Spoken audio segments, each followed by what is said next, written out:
యేసయ్యని ఎందుకు తిరస్కరిస్తున్నాడో తెలుసా? ఈరోజు యేసుక్రీస్తు ప్రభువు దగ్గరికి ఎందుకు రాకుండా ఉన్నాడో తెలుసా?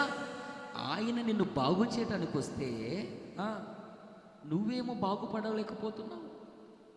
నీ పాపం నుంచి, నీ చీకటి నుంచి, నీ అపవిత్రత నుంచి, నీ త్రాగుడు నుంచి, నీ దుర్మార్గమైన పనుల నుంచి, విగ్రహారాధన సంబంధమైన వాటి నుంచి నిన్ను విడిపించాలని ఆయన వస్తే నువ్వేమో ఆయన నిర్లక్ష్యం చేస్తావు ఎందుకు?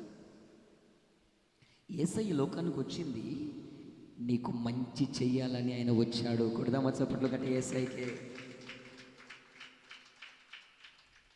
చెడులో ఉన్నావు, చీకటిలో ఉన్నావు, అపవిత్రతలో ఉన్నావు, నా నాలుగు చచ్చిపోతావని తెలిసి కాలము పరిపూర్ణమైనప్పుడు దేవుడు నీ కొరకు నా కొరకు తన కుమారుని లోకానికి పంపించాడు. హల్లెలూయా. దేవునికి మహిమ కలుగును గాక. ఆ పరిశుద్ధుని